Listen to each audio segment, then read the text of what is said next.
All right. Good evening, everyone. Good evening, Brother John Fry. Pearl, Cage Fighter. Let's see, Little Season Minister. Good to see you guys. Good to see you. I'm glad to see you guys are here. And it's a Thursday, one more day, and this week will be done. This has been a rough week. Not just for me, but for my customers as well. I mean, it has been tough. We have had one nightmare job after another, and it seems like it's never going to end, but it does. And, you know, it has its down times and slow times, and then it picks back up, and that's just the cycle of it, and that's the way it goes. Well, good evening, everyone. Welcome to episode 6 of my Revelation, the Millennial Kingdom, and the Millennial Kingdom series. Tonight we're going to hit on chapter 8 and probably chapter 9, more likely both. If you've been keeping up, I've been trying to go through each of these chapters of this Revelation series line by line and precept upon precept, because what we want to do is we want to show people that are in the doubting community and those that are new to this information how to view this thing properly so that you understand when in time you are. And you're not so confused about necessarily doing the things that you got to, go through to and learn and know and understand to be able to grasp this concept. I'm gonna pull this thing up. So I was kind of just sitting here relaxing. I got an opportunity to listen to Kingdom Within. I was able to listen to him live, and then I was able to listen to some J Dreamers. And before I show you this, I want to show you guys this other thing. I don't know if you've heard of him. I've been listening and following J Dreamers since, I don't know, almost 10 years now, for a very long time. This is basically what I want to say to this is I basically agree with damn near everything this man says and talks about. The issues that I think come up are always from fellow truth seekers or Christians that'll look at this or listen to him, or people that make content like J Dreamers, and just totally dismiss him and not listen to anything he has to say because his concepts and his wording sound so foreign to us. In reality, he's talking about the same things. A lot of people are talking about the same things. It's just a different way of looking at it, or it's a different way of understanding it. Such as he likes to use words like plasma. I don't necessarily like that word, but it's not that I don't necessarily like it, I guess. It's that I don't I don't understand it that much. I never got into, my research and journey never led me towards understanding of plasma, but it led me to understanding other things. Either way, the information ends up leading us back to the same place. The point of origin is all I'm getting at with that. And so whenever people are in this community come across other content creators like J Dreamers who says things that may not sound familiar with what everyone else is thinking, what it does do is it helps you understand and opens your eyes to the things that you're reading within scripture that you may not have understood it before. And all I'm getting at going with that is that it's hard to imagine something for the first time when it's never been imagined or if it's never been seen. And so when we're reading scripture and we come to people that are talking about events or stories that they have never seen, they're doing the best they can to describe it, but we're also using things that we're familiar with to help familiarize our vision of what it is we're reading and looking at or trying to see here. And so all I'm pointing out is that when people like J Dreamers, Vibes of the Cosmos, whenever they put out content and whatnot, even though it may not be Revelation chapter this, verse 9, or whatever, it's not that it's blasphemous talk is all I'm getting at. All what they're talking about is real science and real, I guess, worldly understanding of an outer worldly thing. All right, so before I continue on with that, and I just wanted to stop in the beginning of this and give that shout out to J Dreamers. If you don't watch his content, I encourage you to watch it. And if you've watched it before and ran away from it, I encourage you to go back and try him again. Listen to what he's telling you. Listen to what he's saying and how he's explaining things. And then go back, read your book, and look through it. And as you get to these events, you can kind of visualize what he's talking about and what all these other folks are talking about. But all right, so now that I got that out of the way, I want to give a shout out to all of the chat community that's here with us this evening. You guys are awesome and amazing, by the way. And obviously we have a blue name in the house, Miss Wendy, Spirit and Truth. She's been a very helpful sister in this community, and the other night I spoke with her through email, and and basically told her how I felt and what I thought. I feel like she does a pretty good job. She has a pretty good way about keeping the hardcore trolls out. So we can focus on not just the message, but we can focus on each other, and that's what I love about this community, and I love about you guys. We have Rejoice Artworks in the house. We have Brother John Fry, Cage Fighter, Pearl Myers, Spirit, Truth, and Wendy. And let's see. Oh, yeah. And we have 100 Yard Alchemist in here as well.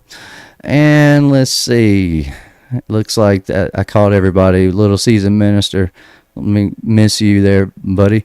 All right, Cage Fighter. Wendy is the best mod ever. Absolutely. She really is. She does a really good job of it. And, of course, I've had my eye on a few other people that I would like to approach with this idea as well. It's not necessarily that I feel threatened or anything from the outer community coming in with their little trollish ways. For the most part, you guys in and of yourselves handle everything pretty well and pretty decent. So usually you guys can run the tears off every now and then whenever they try to join the weed over here. All right, let's see. All right, we have Ain't Buying It is with us tonight. Jay Verkamp, nice to see you. Nice to see you guys. Glad to see you made it. If you guys just joined us, as looks like Mr. Ruthless Savage just joined us, you guys are picking it on up. Well, that being said, let me move on and carry on. Remember, I have ADHD, so if I end up straying too hard, I'll end up way off the beaten path. What I wanted to talk about tonight got interrupted with some other thoughts I was having.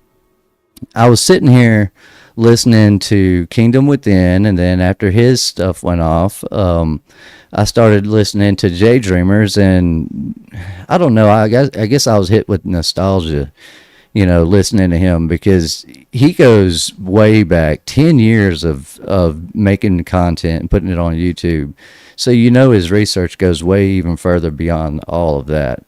So this guy has been looking at this stuff for a very long time. And so I was listening to him and enjoying his content. And after his live stream went off, I don't know, I just came across this channel right here. This is called Rise. I went ahead and subscribed to him, and I even liked the video. And I actually did like it.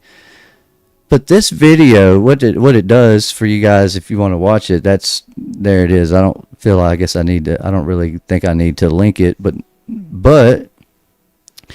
what you're hearing here in this video is the other side's perspective of what's going on with this little season Millennial Kingdom missing 1,000 years community. For all of us that are familiar with what's going on as far as the great deception, the delusion that's over everyone, the Millennial Kingdom, the return of Christ in 70 AD, all of that, there are others that are on the other side of it that are hearing it as well, but they're coming at it from a different perspective. And this showcases exactly that, what I'm talking about there. Here, let me turn this up here. Thought process. Yeah. And if you think that you're like, the other thing is, if you read what the Bible says, they encourage Bible reading with their bent, but you miss the rapture, you miss the millennial reign, and Jesus isn't even here. Where is he? That's awful. Who are you? Because the only thing you have left is the white throne judgment. I don't think that's a good thing. That's really it's bondage for the mind, isn't it? Yes, that's what I think very much. All right, enough said. You could go back and listen to the whole 28 minutes, but that's basically what it is. The first thing that I picked up on was that when it comes to people on the other side of this, their lack of understanding often comes with interrogation of words. Like they'll attack you. They've got to attack your character. You are dumb. You are silly. You are whatever they want you to be, but you're not right. They're right. Even though they'll admit that they don't know certain things as well, they'll use that as the catalyst for their argument that we don't know as well. We understand the limits of what we do and don't know. That's not the issue we have. What we have is that there are things that are unknown that could be known that are willfully kept from us. That's what our issue is when it comes to the known and unknown. But what they're preaching here is fear and terror. They're making it sound like if you miss out on Jesus's 1,000-year reign, that it's over for you. I mean, there's no hope. You are done. And she presents this as if that's the way this community is presenting this. That we're preaching doom and gloom. That once you understand this, you realize Jesus ain't here no more, and it's over with for you. You're just done for. I mean, God, nothing matters no more. It's over. Whatever. Your life doesn't matter. And I saw what you said, ain't buying it. Yeah, I thought her voice was very condescending as well. And it was. It's not that I thought it was condescending. It was condescending. These people will try to. They always do. Satan does this. It's double speak. They always say the thing you're doing, but it's actually the thing they're doing. They always accuse you of the very thing they're accusing you of. They're telling you that we're preaching doom and gloom, but at the same time, they're saying doom and gloom because while they may believe Jesus is coming back soon to establish his 1,000 years, they also believe most of us aren't going to make it. So they're in their own way, they're preaching doom and gloom. The issue isn't that we're not preaching that. It has nothing to do with doom and gloom. The doom and gloom has been experienced already. We learn that in Revelation and other parts of the Bible. It explains all of those doom and gloom events. Now, there is a doom and gloom event left to unfold. It hasn't happened yet. Now, it's going to, and I believe it's going to come soon. I believe a lot of us are know that it's coming soon, whether we fully understand it exactly or not. You can kind of feel the momentum and what's going on around us. There's a shift in the air, so to speak. But up as shifty as that may be, there's a revival happening. It's a revival of truth. I find this through the evidence of everyday lived experience. You have YouTube content creators like the Cult of Khan. He just hit over 1,000 subscribers and he's growing every day and he's going to continue to grow. He has a great vibe in his channel. His whole atmosphere is just a good vibe. You go watch J Dreamers, whether he's quoting verbatim scripture or not, whether he's looking in this source or talking about this or that, it's a good vibe. This community's vibes are amazing. It's whenever you join any other community, while there may be people you vibe with, there's a large portion of that community you don't vibe with. And that's for all of those other communities except for this one.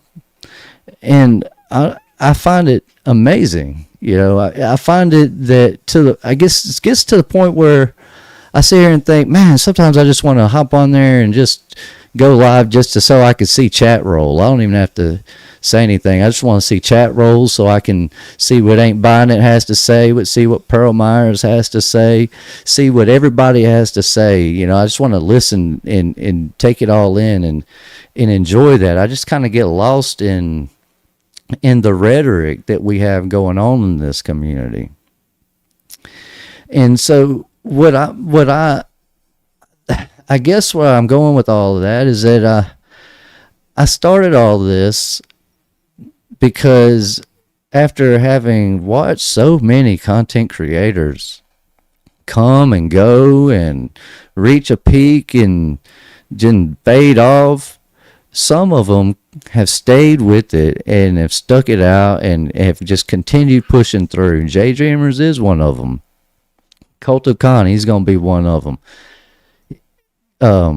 Kingdom Within, he has a lot going on in his life, but yet he's still pushing through, and he's going to be one of them. He's going to be one of those that continues pushing forward, regardless if he's lost. And I understand where you're coming from, Ruthless Savage, but where I'm going with that is that not everybody exactly understands this stuff the same way. It doesn't mean that anybody is more right or wrong than the other. This is not a competition for truth. The only competition we have is against the tyranny of evil. The governors, the worldly governors, the principalities, the ones who are ruling over us from behind the closet, from behind the curtain. I mean, yeah, in the closet, I guess, too. Maybe they need to come on out of that closet. But we have a very good and strong community, and there is no doom and gloom necessarily, though we know and understand there will be a major event that has to take place in order for this little season to come to a full end. We understand that regardless if we're past the millennial kingdom, the 1,000 years or not, we all know that what comes next is the best part. We get to experience a whole new world. There's no doubt in anyone that we would all love to experience 1,000 years with Jesus Christ. And regardless of the situation, we would all love to do that. I know we would. But regardless if you get to enjoy that or not, we get to experience the new world. While some people are so focused on spending that 1,000 years with Jesus, they don't even realize there may be people that never know what it was like to be in this world. There may be a time where we've reproduced to a point where people don't even know that this earth existed, is all I'm pointing out with that. Not necessarily not know as in they wouldn't have knowledge of it, but they'll never have experienced it. Just like none of your kids will grow up in this world without having known about internet or cell phones. Whereas a lot of us in this community, man, we know what it's like to not have cell phones and internet. We know what it's like to be bare bones out there riding around looking for people to hang out with, because that's the way that's just the way it used to be. And the way it used to be isn't always the way it's going to be. At least what comes next after we get through Revelation 8, 9, 10, and all the way up through Revelation 22. Once we finish this, what comes next is the new world. We get to experience a world that no person has ever experienced. That's what new means.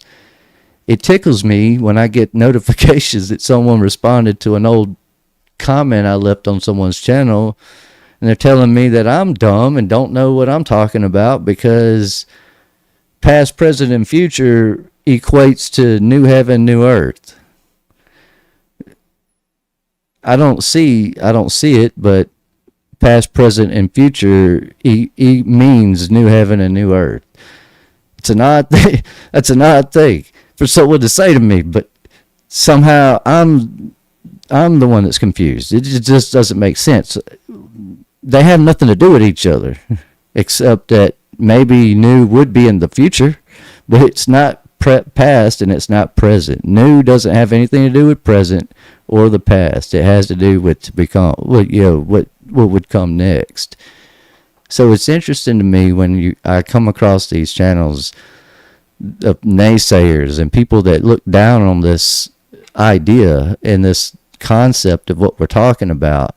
And it says, like I said, they'll attack you for this, but they won't attack you for anything else. You could say any other doctrine. You can say any other form of belief when it comes to what this book says, and you won't get attacked. In fact, you might even get a grant, who knows, or a house or whatever. But what you're not going to get is popularity and fame necessarily. They'll take that from you if you don't get on board with their ship. They don't want you on the ship that's sailing towards truth. They want you on their ship. And their ship is sinking. It's been sinking since the very beginning. All right. So to kind of further bolster my point here, in Revelation chapter 8, it says, "And when he had opened the seventh seal, there was silence in heaven for about the space of half an hour." The thing I love about this book is that when you read through this thing, there are constant lessons for you and me to learn.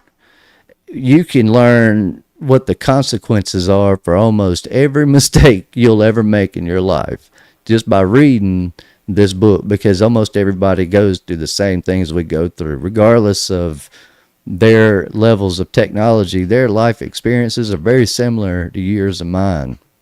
And all this is telling me right here, when I read this was, and when he had opened the seventh seal, there was silence in heaven for about the space of half an hour. That tells me that God and the angels, they had, it was a matter of respect. Looking down, when we go back to chapter 7, what we find out is that there were some terrible events going on earth at the time. People were dying and getting killed, and it just was terrible. It was not a good time. The tribulation was horrible. And so what this is talking about is that the angels, they gave silence. They gave them a moment of silence, because even them, they're looking at these humans like, goodness gracious. These are mere people, and they're willing to die because of this man. Because this man came to them riding on a donkey, healed a few people, walked on some water, died, ruthlessly gets killed, comes back for a few days, only to leave again. And these guys and these women and men are willing to die for this man. So they stop and give him a moment of silence. This is what this is teaching you, is respect. It's all it's telling you, is to have respect for the ones who suffer for Jesus' name's sake. That's what they were doing. And so it kind of teaches you. It's a lesson to me. I'm looking at this and I'm thinking, oh, well, that's a pretty nice little lesson there. Someone dies, and you know that they've done a good service, or something bad happens, there's nothing wrong. Stop, give them a moment of silence. It's just a show of respect. And in verse 2 it says, and I saw the 7 angels which stood before God, and to them were given 7 trumpets.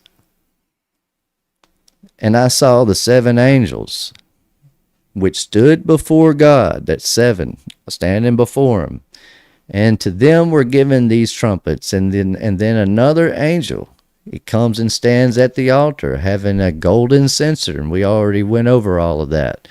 We actually already read all of this already, but I wanted to start fresh with it. And then there was given unto him much incense, and that he should offer it with the prayers of all the saints upon the golden altar which was before the throne. And the smoke of the incense, which came with the prayers of the saints, ascended up before God out of the angel's hands.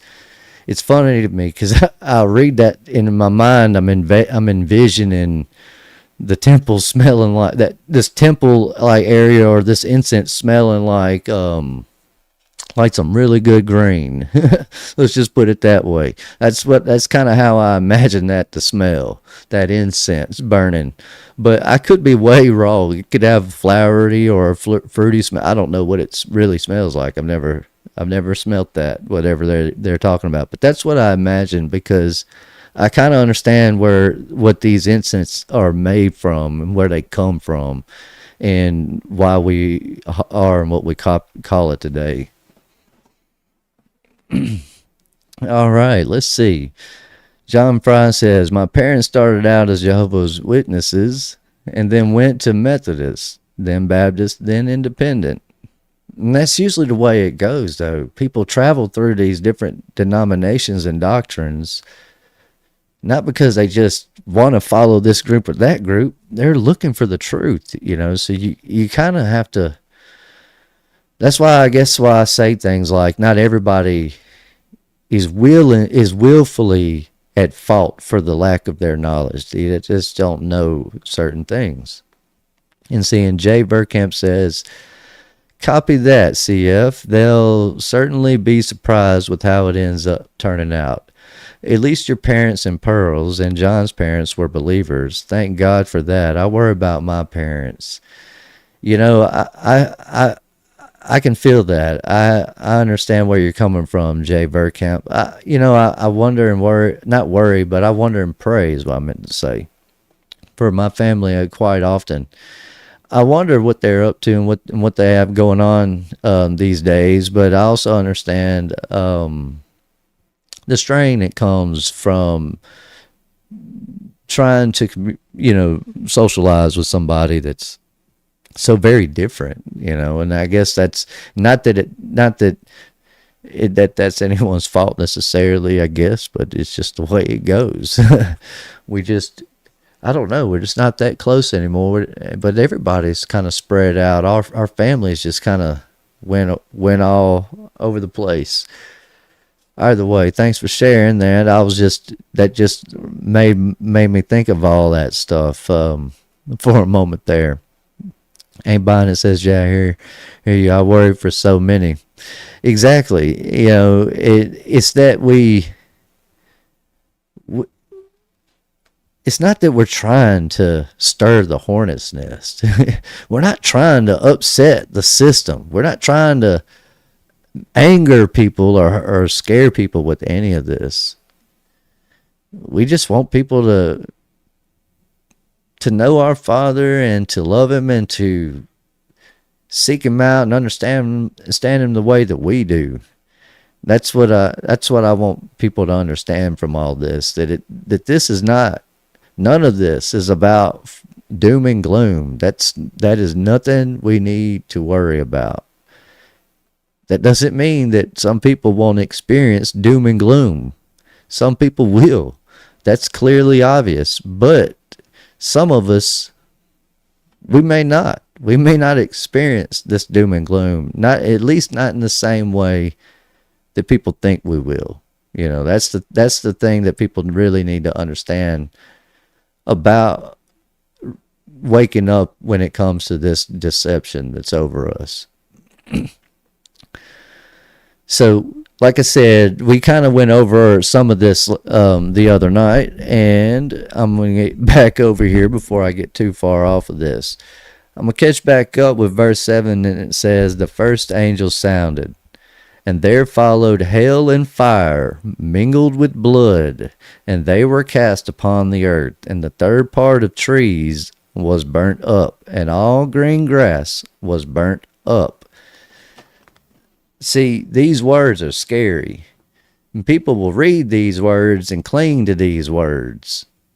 Right here, it's telling you that a third part of the trees was burnt up, and green grass, and all the green grass was burnt up. There was no living thing, no grass. It just says, it does say a third part of the trees, but it does say all of the green grass. They'll read that and they'll cling to that and they'll get stopped. They'll get stuck right there and they start thinking, oh, well, the world's going to burn up. Well, it all, whatever that they're talking about right there, that part already happened. And we don't know that yet, though. If you were just reading this thing for the first time, by the time you got to that, you wouldn't know necessarily that that's already happened. We'll learn that, though. It's going to tell us that that's already happened, or that is happening when it's happening. But like I said, if you were reading this from the beginning, not knowing what this says, you wouldn't necessarily know that that's happened. Problem is today, we still don't know that that's happened. People still don't believe that these events have happened yet. But they're waking up to it. They're waking up to it that it's being talked about even in the opposite ends of this. And like I said, I showed that in when that lady was trying to belittle our intelligence or our ability to think and comprehend what we're reading here.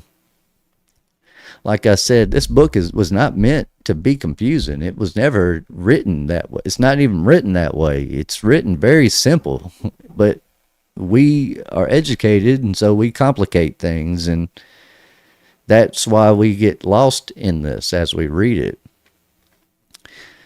But right here it says, "And the second angel sounded, as it were a great mountain burning with fire was cast into the sea, and the third part of the sea became blood." And we know that isn't going on right now, but obviously it happens at some point. It hasn't quite happened yet. He's still in the spirit visualizing all these events before they happen. And then a third part of the creatures which were in the sea that had life, they died. And the third part of the ships were destroyed. These ships were destroyed. The sea life is dying. You would see this. This would be, they couldn't hide that from the mainstream news, could not hide that. If this was going to happen, if all these events were going to happen, we would all definitely know it's going to happen, is what I'm pointing out. The crazy wild thing is similar events like this, small areas in scale, will happen, and they will, in the media, will make it seem like that's happening everywhere.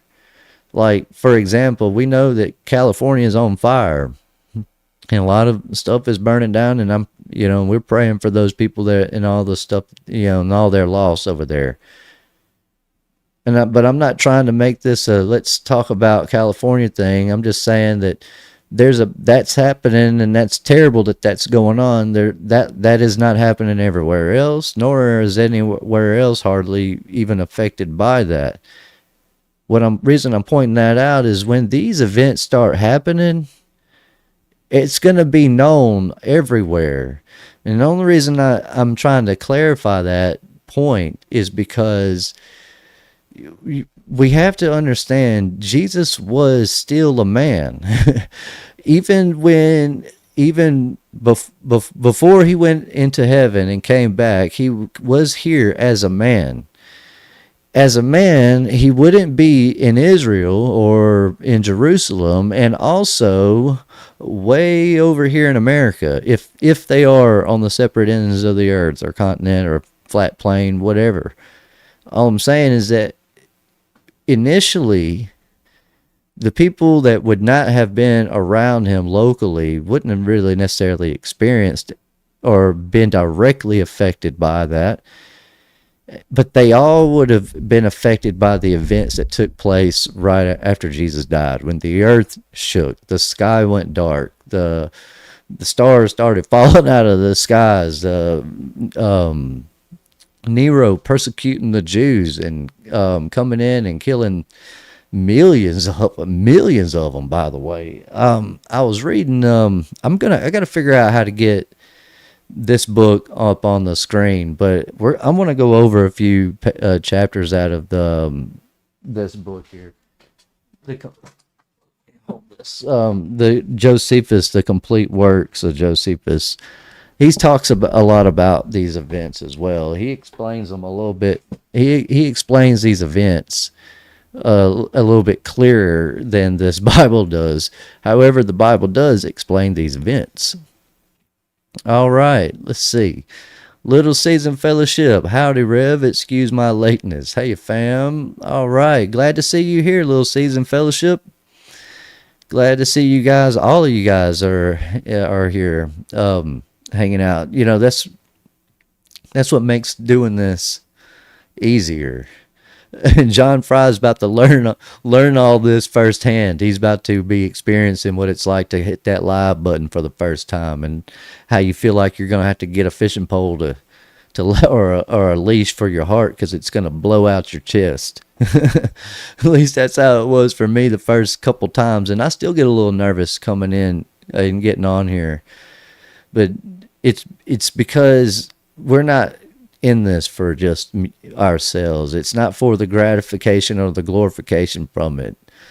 I rarely like talking about this stuff out in the real world, because most people just look at you weird, or they don't really want to talk about it, or they might say something that's going to cause you to anger. So I try to keep all that to myself, for the most part. But I love it when we go live and you guys get in chat and just start talking and having your own little conversations while also entertaining what we're talking about.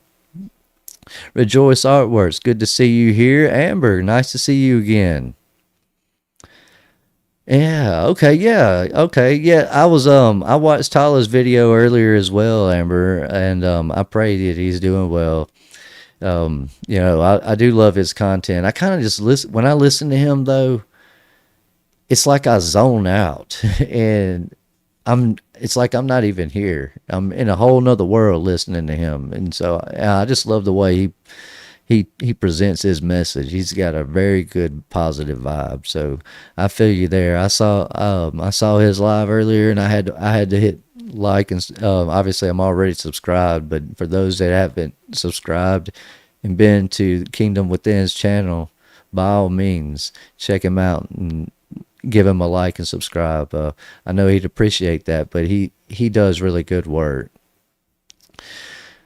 If you don't know who Tyler is Kingdom Within. He's also a fellow truth seeker, and he's one of the first YouTubers actually that I seen talking about the Millennial Kingdom. And so that's why I say, you know, he's a really good resource for information. He has a really good positive vibe. John Fry says, I have no doubt we are in a spiritual war. I've heard people say we need to put on the armor of God every day. I never take my armor off. Amen, brother. Amen. And see, you know, my brother said this best to me one time. I was over there talking to him and just venting about the way the world is, this and that. And he says, you know, you were born into the midst of a war. Even though the war you're seeing is not the same kind of war you would see on TV, doesn't change the fact you are born into a war. And he's right. This is a war. It's not just spiritual warfare. This is a war.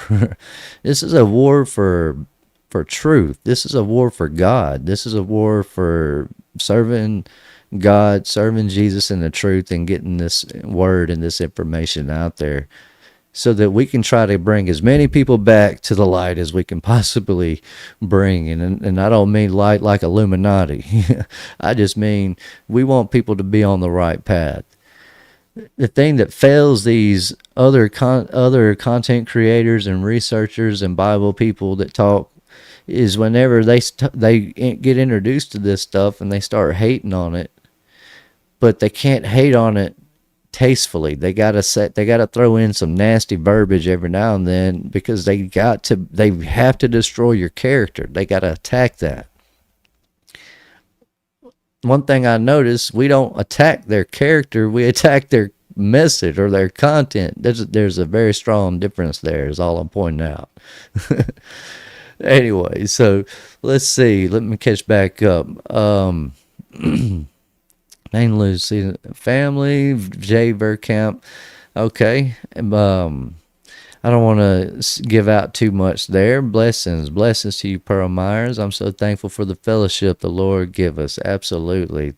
We're so glad to have you here, Amber. I hope you continue to join us. And by all means, you know as well as I do that we're not all experts in this stuff. So, you know, and this goes for any one of you. If you catch me on the wrong, point it out. Let me know, hey, that's not what it says. And, you know, and I'm saying that because the other night I was saying George Floyd Mayweather, and I meant George Floyd. So either way, when it comes to this stuff, I want to try to get it right. So if I get it wrong, I just get it wrong, but I will correct that. You know, so don't be afraid to speak up when it comes to that. Let's see. One day we will all meet up. Absolutely, John Fry, we will all meet up. Speaking of meeting up, as soon as we get John Fry live, we're going to have an open panel discussion with all the Little Season Fellowship YouTubers and content creators. At least that's what we want to try to do. And get as many of them in there and have like a whole panel of 10, 12 different people all talking and fellowshipping over this Little Season mystery that we've got going on. Or that's going on. Let's see. Yeah, exactly. So, like I said, when they're talking about right here in verse 9, with all the sea life and creatures and everything dying, this would have been experienced all over the world, not just 1/3 right here in this one spot of the ocean, right here over wherever. It would be everywhere. People would be experiencing these things. And see, today we're not experiencing everything that we could be experiencing. people all over the world in combination are experiencing everything, but we're not all experiencing everything. That's why I know that some of this stuff either hasn't happened or it already has happened. It has to be one of those two things, but it's not currently happening. For those that keep trying to preach that this is this time period or that time period. Let's see. In verse 10 it says, "And the third angel sounded, and there fell a great star from heaven, burning as it were a lamp, and it fell upon the third part of the rivers, and upon the fountains of the waters." So this was actually an event that happened. I don't want to get this wrong. I want to say he does share this, but Jason Jack, I believe it is, he has this one. I can't remember which video it is, but it's either Jason Jack or it's Mind Unveiled or one of those two. But they were talking about a book, and in that book, it had been written around the 16 or 1700s, something like that, 1800s, I think, actually, early 1800s. But it was referencing this event, and they were talking about this star coming down, and that during the daytime it was so hot outside that people had to go inside, and then they could come out at night, but for very short periods of time. But the heat was so hot from this thing as it was coming down, and this giant star, as it was coming down, it was heating up the earth, basically, is the way this book explains. And I have seen that book, and I can't remember it. That's why I'm trying to point them out. So maybe one of you guys knows exactly what video I'm talking about.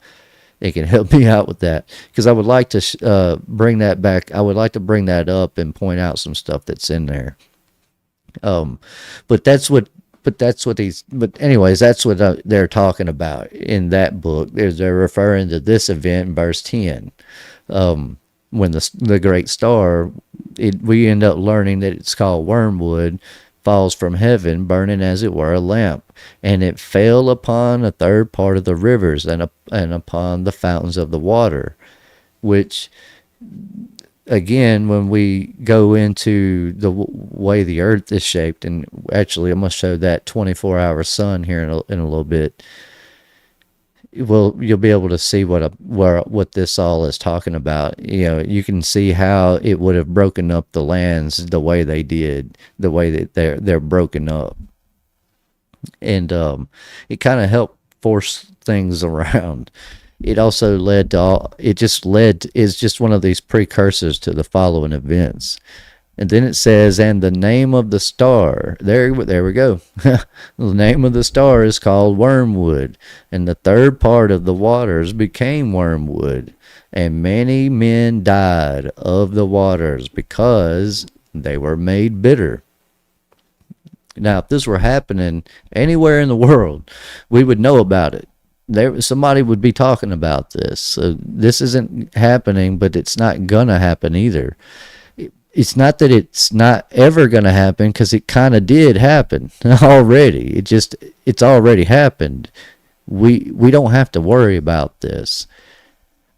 The people that think we have to worry about this don't understand who Jesus was talking about. They don't understand audience relevance because they're too focused on themselves.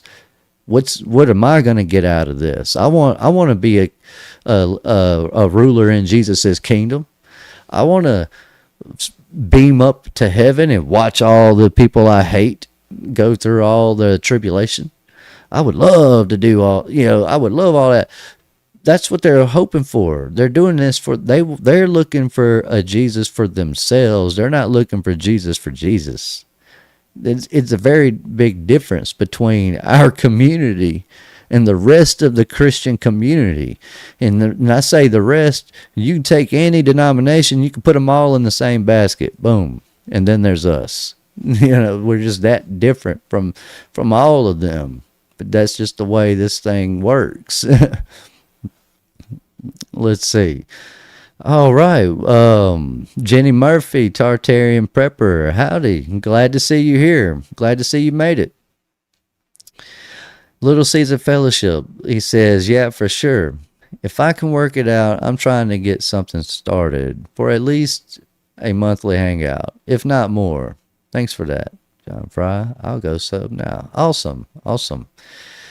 Yeah, actually I'll pull up so John Fry, actually I helped him make a YouTube channel. I'll get that link and I'll post it in a minute. And actually not in a minute, we'll do that right now. Let's see. John, what did we call it, John? uh I'm not sure what we called it. It wasn't John Fry, though. We called it something else, didn't we? I can't remember what I put in there. Actually, I might have subscribed to it.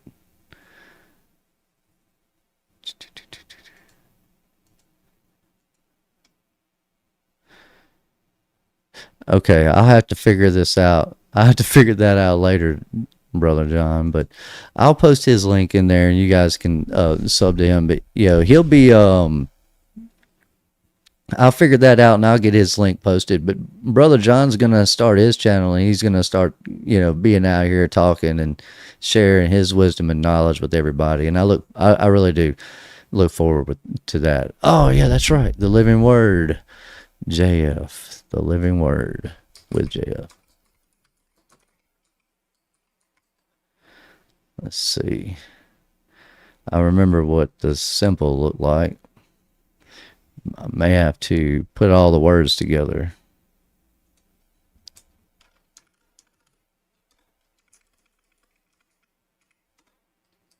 We're going to get his link up here one way or the other.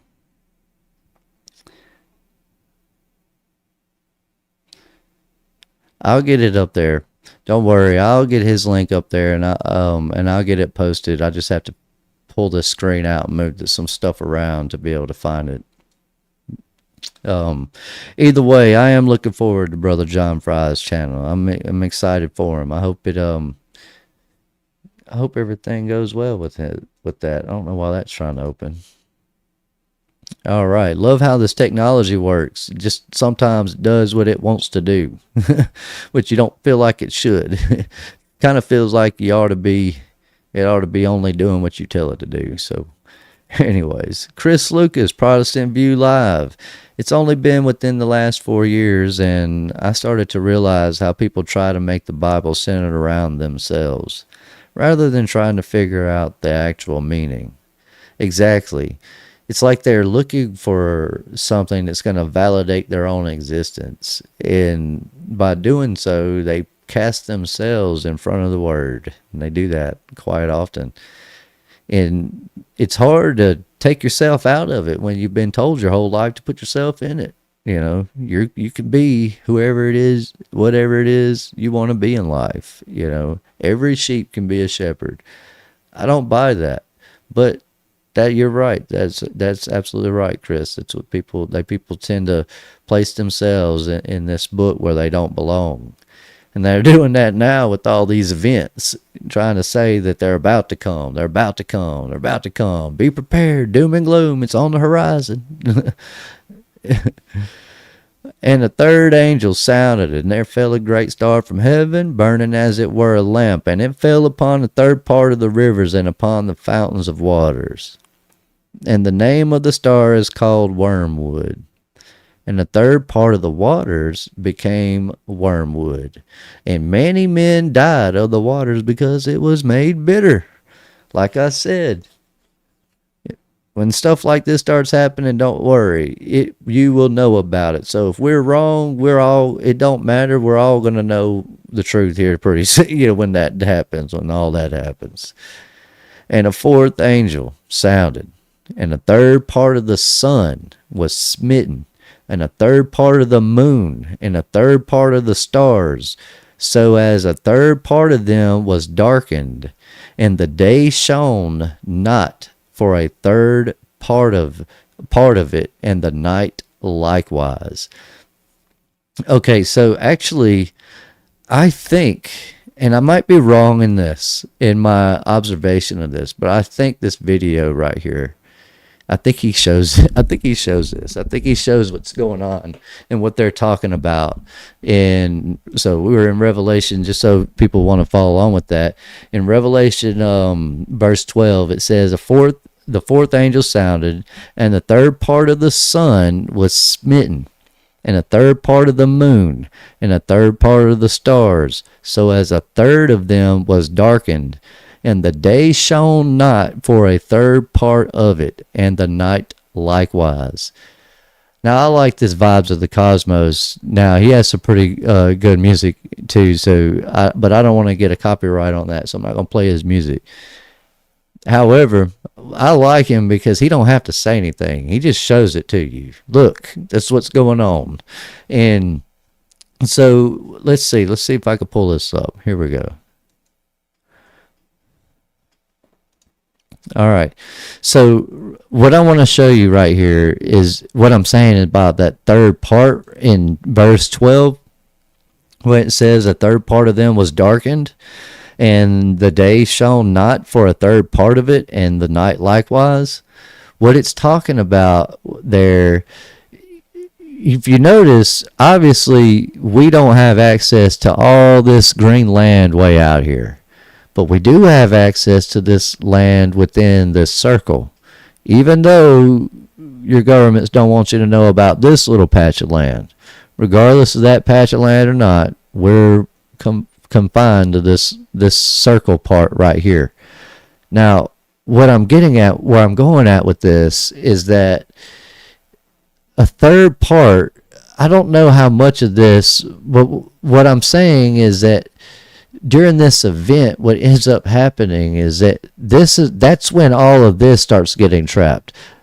For some reason, my journey led me to the belief that all of this land here would have been inhabited by the people of Jesus's day, and even before that. That they weren't confined to this little area the same way you and I are. They had access to all of this land. And what ends up happening is they end up getting confounded, I guess, or confined to this area right here. Not necessarily because someone's pulling them and pushing them and telling them, hey, you got to go over here, but because people would have eventually left these lands to go here and be here to survive, because you probably would have struggled. It probably would have been harder to live out here. I'm not exactly sure what's going on outside of our little area, because none of us have ever been, and no one will let us get out there. So what I'm saying is that I think that's what he's showing here. But this video was made in response to the Flat Earth video about the final experiment, and how there's no 24-hour sun, or there's a 24-hour sun down there. And because there's a 24-hour sun, that proves the Earth's a ball. Well, he's about to show you, he's going to show you what he's thinking there is is how the 24-hour sun works. Let me pull this up. Let me get rid of that. I'm going to pull this up here. All right. Actually, I remember now what pen I used.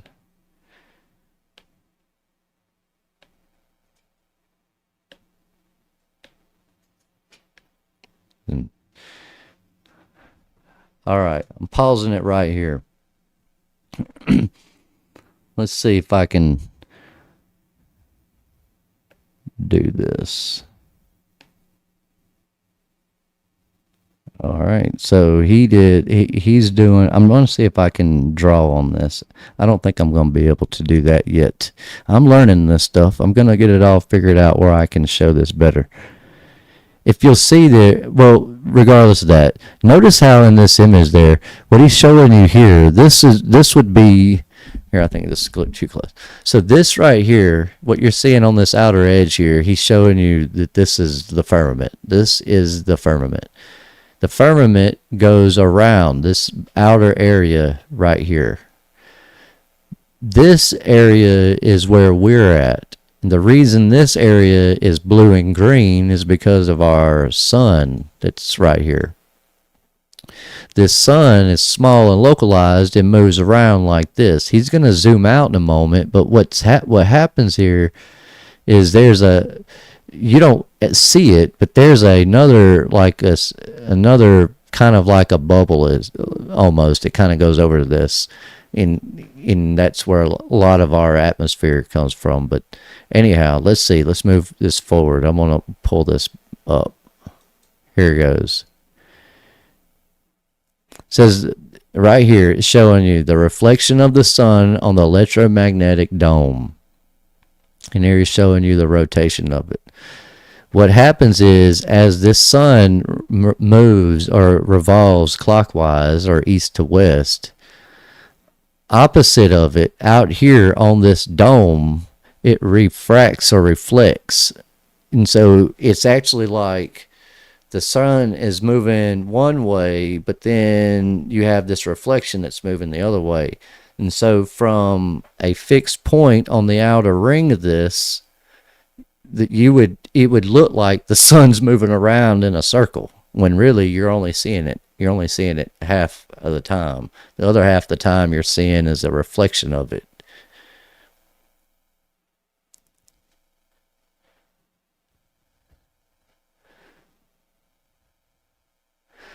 Here we go. See, this is a good picture. You notice how he's highlighted it here so you can see. As this sun moves around, goes around in a circle. Yeah, make sure I'm looking at that right. So as this sun moves around in a circle like this, what happens is, as this sun moves over here, this light over here ends up moving this way. So as this does this does this. And at some point, the two images kind of cross over each other, but you don't notice it. You don't see it. Because the sun is really too bright for us, but we don't see it from where we're at anyways. You'd have to be out there on the edge to see this happening. Is the reason why I'm pointing this out. That's the weird. That's why. All right, I'm gonna show you that. Actually, that's a good question, Ruthless. I thought the same thing at first when I first discovered this. If the sun is moving one way and the reflection is moving the opposite way, why doesn't it look like the sun does this and then goes back the other way? Like, why doesn't it go backwards? That brings in what I was talking about when I was explaining. Let's see if I find it. This other page here. All right. Pull this up. Bring this over here. Boom. Okay, what I'm basically showing you here is this here, is that this, let's say this is the flat plane, and let's say this is the firmament. You have this little, it's not a physical dome. This part is physical.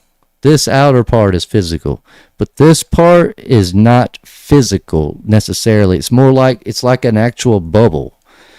But what happens is, as the sun is moving around here, this direction, yes, it is doing the opposite direction, reflecting, but then this reflection, it's kind of like, actually, let me do it like this. So it's almost like that. And so what happens is, the sun's here, reflects off of here, but then reflects back. So it ends up, when from our perspective, yeah, you're right, the sun would be moving this way, and you would think it would go back the other way. But the point where you would think it would flip back, because of this double reflection right here, it ends up going back the other way. And so it actually, it's almost like it's like an illusion of self-correction of what's going on. That's what he's showing you here in this image. And I know some people, or at least one person, had asked me if I had explained this, and or if I had shown this when I was going over my moon map, and I didn't explain this in my moon map, but I was explaining how we have a double dome situation going on. You have a physical firmament, and then you have this. But this is a result of the ether, or not the ether, but the energy coming out from Rupus Nigra as it interacts with the ether, and it creates this. It looks better if you draw it this other way, but essentially you have this mountain right here. It creates this dome thing right here, like that, and it's like water gets trapped in it. Essentially, when you see that rocket, those videos of the rockets, and you see this, and it looks kind of like that as it streaks across, that's what it's doing. It's cutting through this, but once it gets out of that, it's out here. The problem with that is I don't think they've ever gotten even outside of that. They can't get outside of this bubble, this watery bubble. So I really don't think they're going to get outside the firmament and break that glass ceiling like Hillary seems to think we're going to get to do at some point. But that's what. So, anyways, back on track with this. I'm glad you had asked that question. This is, like I said, this is what he's showing you, is how this light, it's almost like three different points of light, but the third point overlaps the first point. So essentially, it's like two lights following each other. Is basically is. I know that's probably not the correct way to explain that, but that's the way. That's the way that's the best way I can explain it, I guess. I don't understand why this is not complicated to me, but it's not. And you see how there he's showing you how that light source or reflection ends up going the opposite direction, and then he shows how it reflects back, but he's not really showing you how it reflects back. I don't think he's figured that part out yet. It looks like I think he has, because he put out another video today about the frozen ice ring. This was pretty cool. And for those that are new to this image comes from, it's just an overlay of the moon. That's all this is. It's the moon overlaid. Well, there he goes. He showed it to you. This is why I say I don't necessarily know or think that our Earth itself was even a circular flat plane. I mean, I don't know necessarily that it's a square or straight, but I think it's a lot bigger than what we can even conceive. It's just massive. Our world is. Okay, yeah. So he's showing you these rings, the way this ice works. Now, the reason he has this image highlighted this way is he says there's another sun out here or something. He thinks. I think he does make a video showing that. I don't know about that. I don't have any way of proving that, and I don't have any way of getting you to understand that. So I can't say that one way or for certain on that. But I'm almost certain, pretty positive on my double dome theory is what let me clarify that. I'm going to say that's a theory, and I don't like to say that often. When it comes to my research in the Bible, I feel like a lot of this stuff wouldn't have made sense to me had I not read the Bible, now that I look back on it all.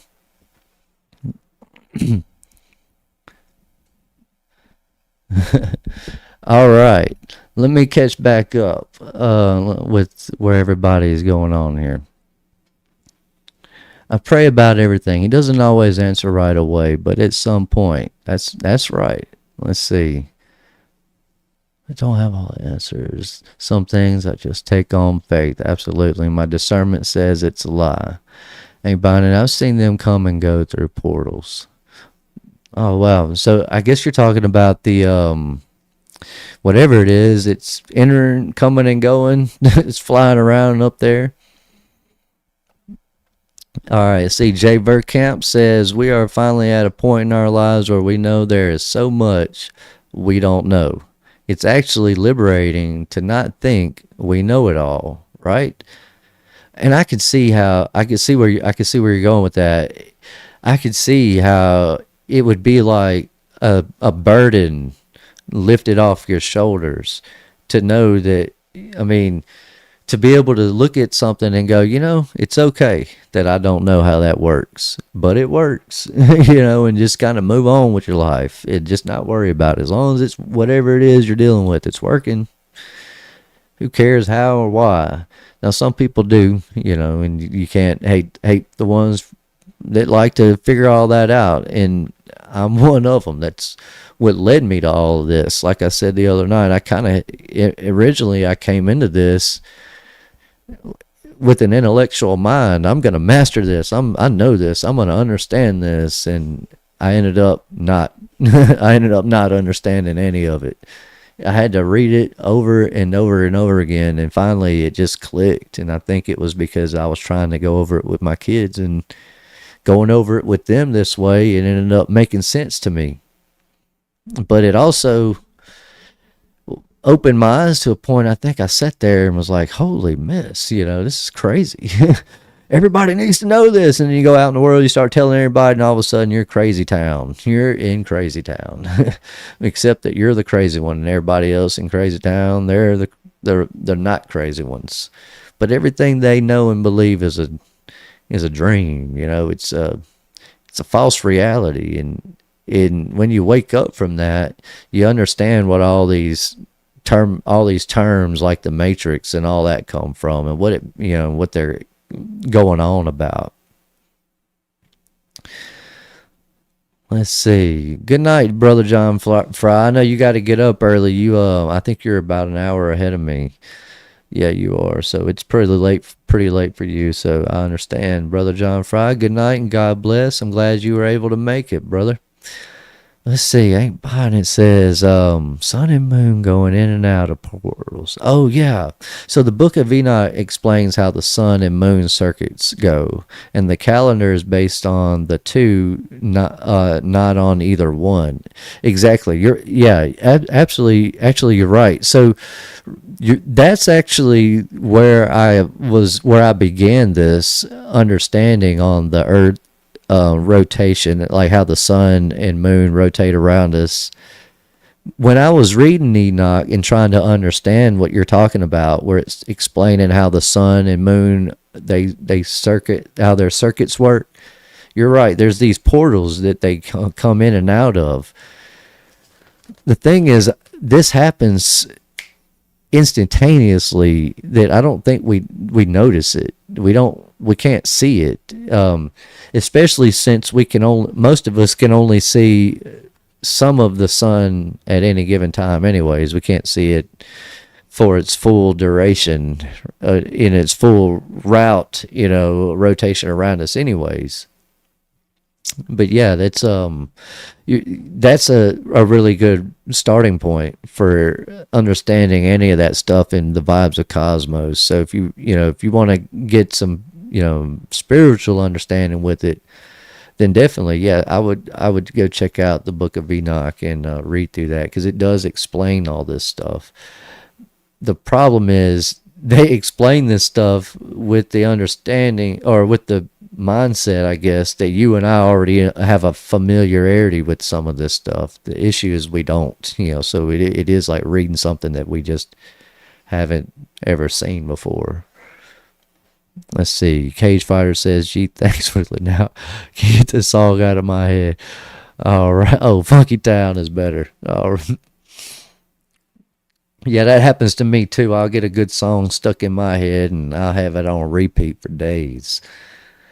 Our mechanical angels pushing them, and everything has a cycle. All right, so we'll catch back up with that in a minute. Let's see. Where was I, though? Oh, yeah.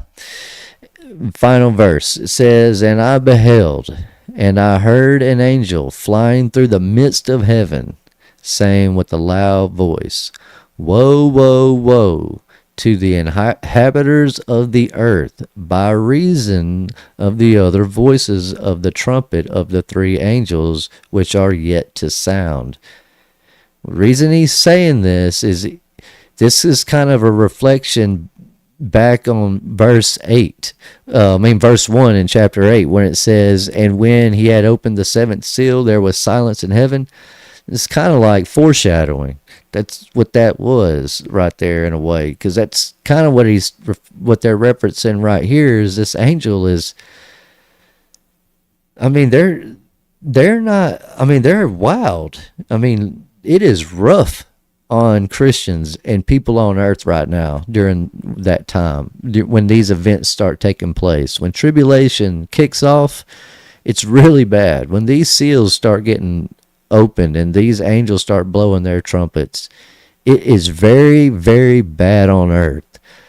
And that's what they're referencing. That's all he's saying. He gives them, he's telling you, that it's so bad that even the angels gave them a moment of silence out of respect.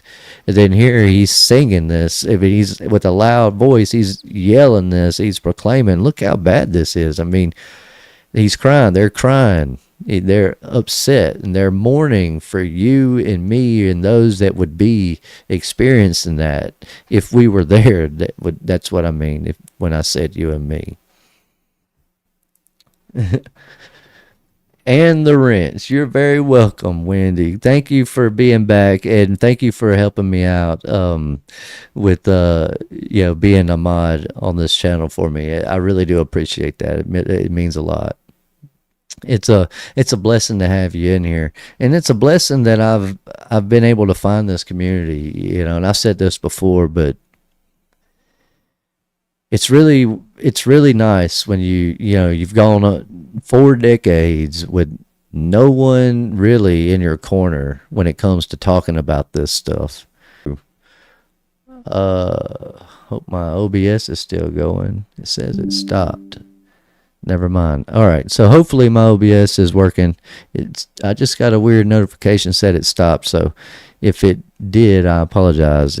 Either way, I'm going to keep going because at least it says it's recording. So, but yeah, like I said, it's a blessing because I have all you guys to talk to. Even when you're not watching me, you're watching the same people I'm watching. You're following the same crowd, and we're all in the same chat community. So it's really a blessing. You ask God for something, he will give it to you.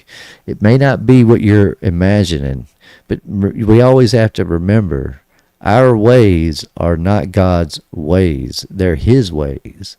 And that means take you out of it. All right, moving on.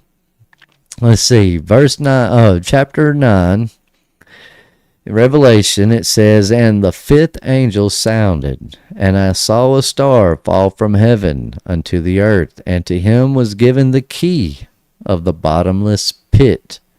And he opened the bottomless pit, and there arose smoke out of the pit, as the smoke of the great furnace.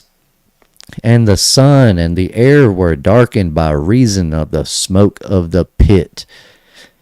Verse 1 and 2, what they're talking about is the loosing of Satan. And when that happens, obviously that hasn't happened yet, but it as we're reading this, it hasn't happened yet. That's what I mean by obviously it hasn't happened yet. However, for the ones that are in the know on this, we know that this has already happened. This did happen already. However, someone new to this, you wouldn't know that. Not without education, not without a history teacher, not without college, not without the History Channel, mainstream media. You wouldn't know that this had or hadn't happened without them telling you one way or the other if you had never read this. So reading this for the first time, you don't know that this has happened yet, but we're going to get to that point where it does. But that's what that's talking about. The great furnace and the sun and the air were darkened by reason of the smoke of the pit the smoke that come out of the pit. And then it says, and there came out of the smoke locusts upon the earth, And to them was given power, as the scorpions of the earth have power. And there came out of the smoke locusts upon the earth, and unto them was given power, as the scorpions of the earth have power. But these weren't just some ordinary locusts. Check this out. It says, and it was commanded them that they should not hurt the grass of the earth, neither any green thing, neither any tree, but only those men which have not the seal of God in their foreheads.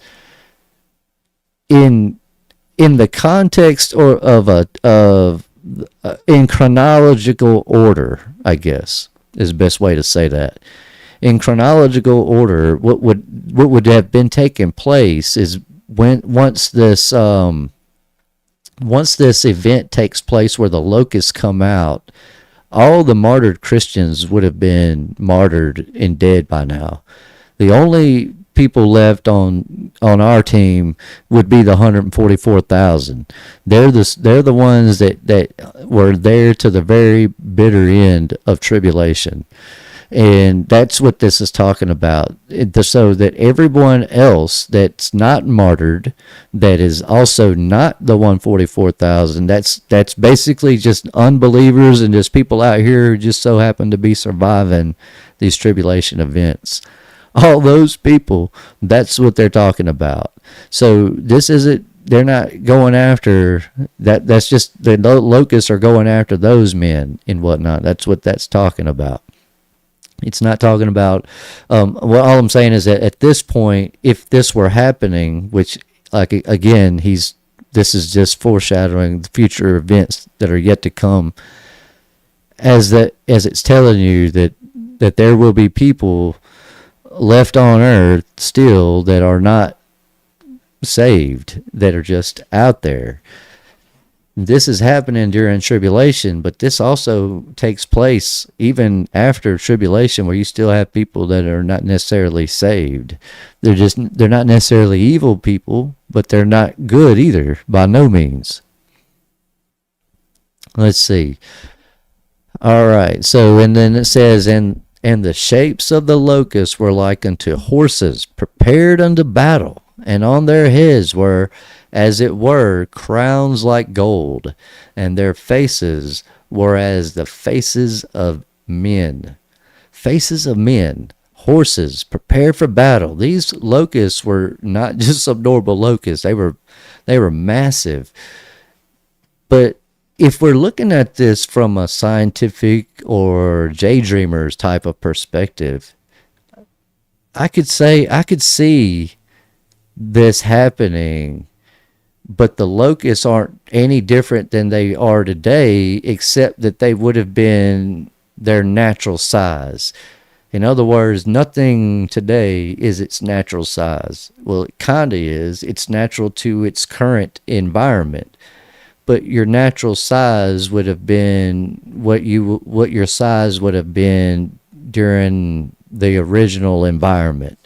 The original environment would have been the pre-flood environment and the pre-Nephilim environment, where you had giant trees that branches came out and covered us like a dome. Just a big, huge, massive tree. Just everywhere. Just not that it was a dome. I'm just saying it's just massive trees everywhere. And as you have these massive trees everywhere, you have massive life.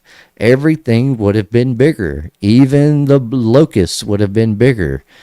And so from a more of a logical perspective, reading this, I was kind of thinking, well, maybe it's not like they're any different than the current locusts. Maybe they're just bigger versions of our locusts.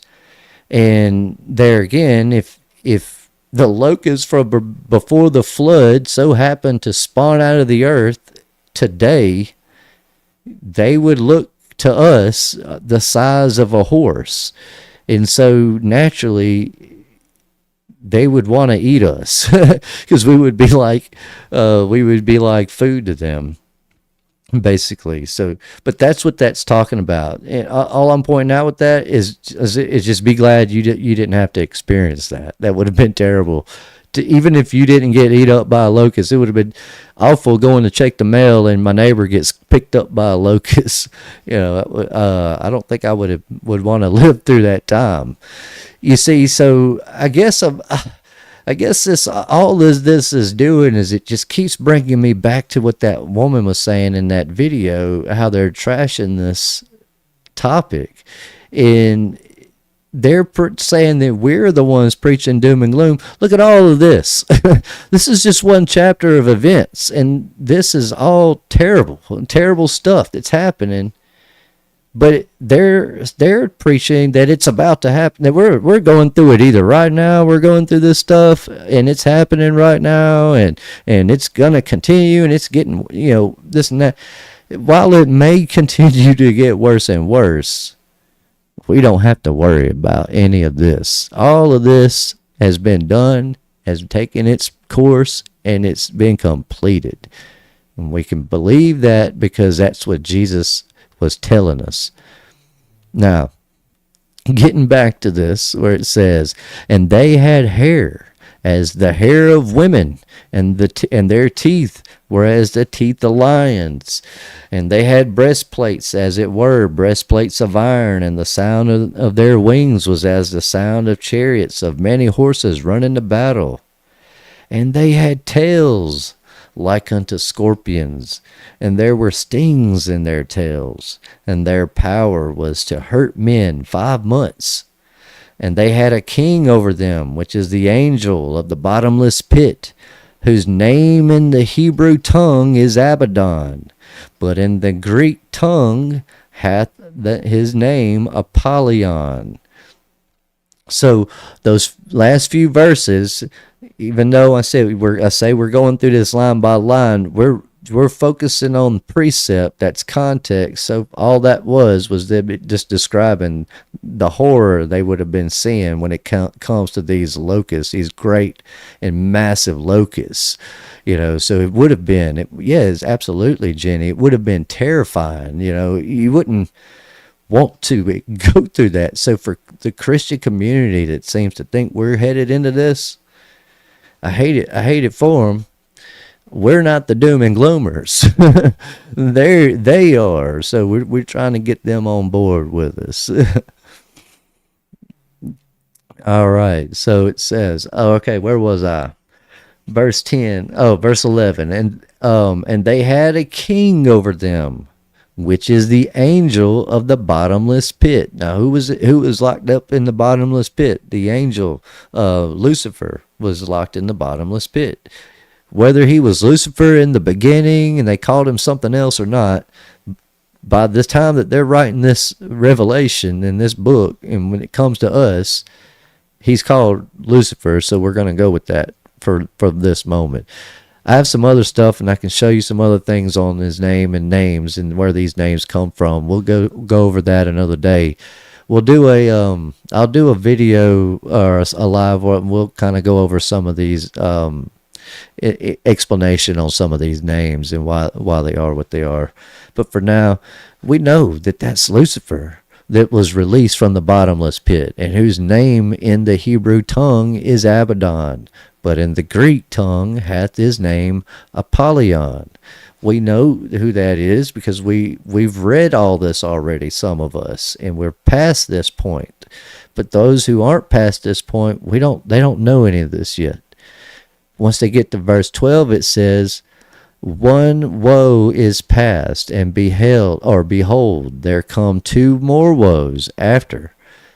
And the 6th angel sounded, and I heard a voice, the 4 horns of the golden altar, which is before God. So before this 6th angel, 1 woe has passed, and behold, there will come 2 more woes. So that some terrible stuff's happened.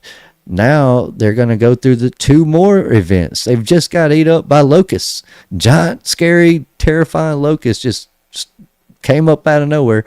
And now they've got to deal with 2 more crazy events. What else do they have to deal with? Okay, let's see. It says, and the 6th angel sounded, and I heard a voice from the 4 horns of the golden altar, which is before God. They're those angels before God with their trumpets. what I'm envisioning with this is that God's sitting there giving these orders. And when he gives the order to go this way or that way, the angels blow their trumpets. And when they blow their trumpets, it gives them the next group, the next set of angels, their signal for them to make their move and open up their seal. That's basically it's just showing you the hierarchy and God's hierarchy in heaven. That's why that's really all that this is important for in the big scheme of things, when you understand that all this has already happened. However, if you don't know that this has already happened, this has a whole lot of other meanings. Yeah, a whole lot of other meanings that benefit you and don't benefit you necessarily. And so that's why I say it. That's why I say those things sometimes. Like, that's all this is important for. It's not that it's not important any more further beyond that. And so I don't want you to take it that way. I'm just saying that that's really what this boils down to, is that none of this would be important if you understood that we're already past that. But knowing this does help you understand that we're already past this. Then it says, and the four angels were loosed, which were prepared for an hour, and a day, and a month, and a year, for to slay a third part of men. If you took a third part of the world's population today, it would be nearly 3 billion people. To kind of put that into perspective, especially for those of us here in America, that's literally everybody on this side of the world. That's Canada, America, Mexico, Brazil, all of South America, all of North America. That's all these people. The only other ones left are all those on the other side of the world, with Paul and his group of people over there. Oh, and Donut, if he were here, because he's over in Scotland. So, yeah, Donut and Paul, yeah, they would be safe. But the rest of us over here, we'd be gone. That's what a third means in context there, for those that want to try to visualize how significant that number is. That's a lot. That is a lot of people. Now, I am using today's number of people to compare that, but if you could imagine this world, it's not much different today than it was then, because it even says during that time that there were people, so many that they were it was like counting sands of the sea. There was a period where there were a lot of people, even though mainstream media and whatnot has tried to convince us that this is the only time in history where there's been this many people. There has been this many people before, but that time period was during the Roman Empire time period. That's when there was this many people before. That's why I stick and cling to the idea that while Jesus was walking around doing his ministry, that you would have had people that would not have known about him until after he died. And not because they couldn't know about him, just because they had their own lives and their own things going on. Just like I said earlier when I was talking about California, and see, we done forgot I even mentioned that. But we're over here, we're not affected by it. So we kind of heard about something, and we're moving on. And that's kind of how it would have been back then. There was so many people everywhere that that you would have had to have a major event like Jesus coming down from the clouds with all his angels with him and all his soldiers with him. You would have had to have a huge event like that to happen for everybody to see this thing. These disciples would have had to be martyred and come back to life so that their new bodies could allow them to travel and move around better than we do, right? I would assume. All I'm saying is that what they preach today and what is stuff that's already happened. And we can kind of use today's events as a way to prove that today is not then, is all I'm pointing out with that. Today's events are not those events of this time. Saying to the sixth angel, which had the trumpet, loose the four angels, which are bound in the great river Euphrates. Now, saying to the sixth angel, someone pointed that out the other day in one of my other videos, saying to the sixth angel which had had the trumpet loose the four angels which are bound in the great river, great river Euphrates. Okay, so this is where this idea, and I don't know, I kind of lean towards it sometimes, but the idea that God, even Satan himself, are more of an idea than an actual physical resemblance. That's where that theory or whatever of that train of thought, that's where this comes from. When it says, all right, let's see, just so I'm clear on what I'm saying, because it's a really hard concept to explain without sounding crazy. Saying to the sixth, when it says, loose the four angels which are bound in the great river Euphrates. So, when we say things like Satan was loosed, some people will say that that's like the essence of Satan is loosed, and it's kind of taken over the hearts of men and women. And then what you have here are these four angels, and these four angels are the physical manifestation of that Satan, and kind of like Jesus is the physical manifestation of God. That's where that whole line of thought, that's where that comes from. Now, the reason I'm pointing that out is not to tell you that that's where my train of thought is, but to let you understand that I understand where that comes from, and then I understand that may or may not be right. But it does kind of make some sense when you think about it.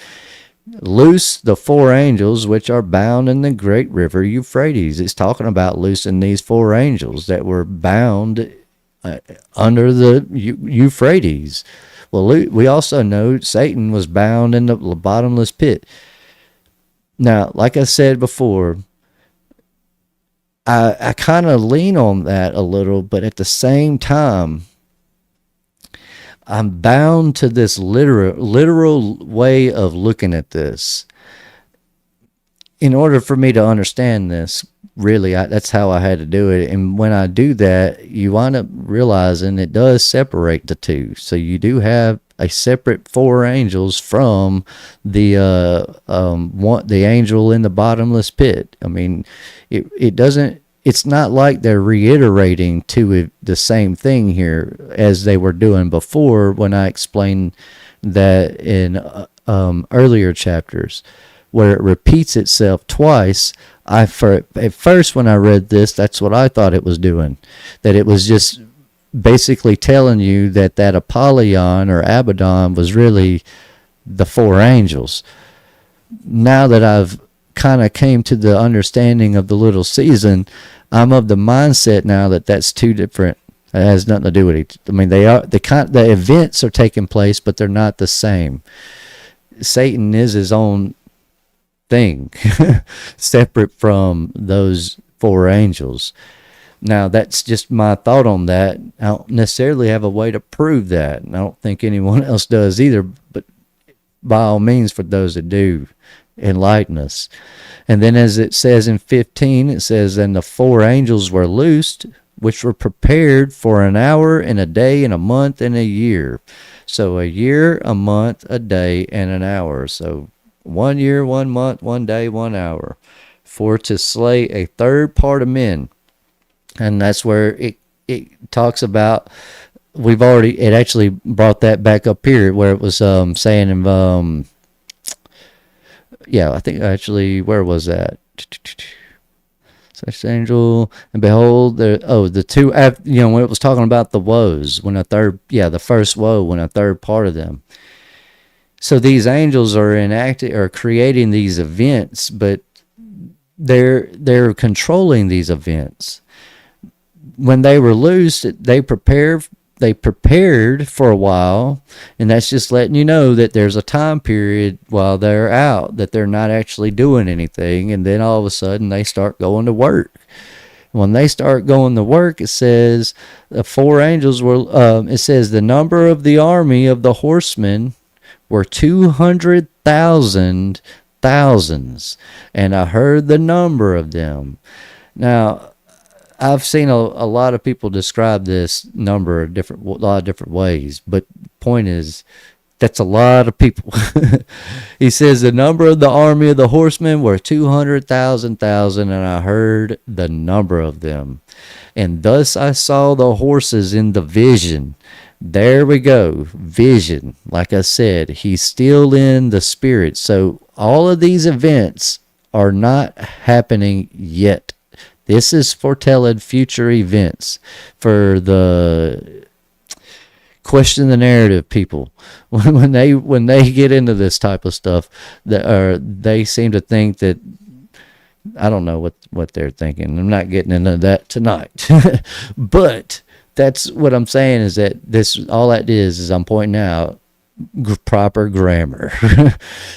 He's just telling you, this is just letting you know that he's still in the spirit. All right, so let's see.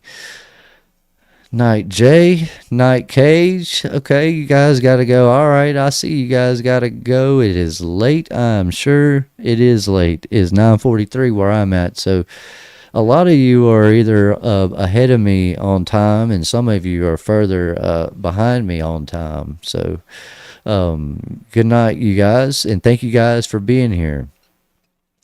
Let's see. Ain't Buying It says, I don't remember where I read it. It was around the time I was reading the Adam and Eve books, but it may have been in another one, and I looked it up online. Once it said he was 60 cubits, 90 feet tall. You know, that's interesting. I know exactly what you're talking about. Ain't Buying It, and I think that is in the first book of Adam. And I hope you're right, because that's a different outlook for me on it, because for some reason I want to say it was 36 cubits, or not 36 cubits, 6 cubits, not 60 cubits, but 6 cubits, and I had figured 6 cubits to be roughly 36 feet tall. But that does actually make sense. 60 cubits being 90 feet tall, it kind of brings it down. It kind of breaks it up into threes.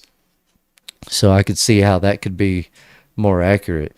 But yeah, so for anyone who is actually reading chat, what Ain't Buying It's referring to is the pre-flood humans.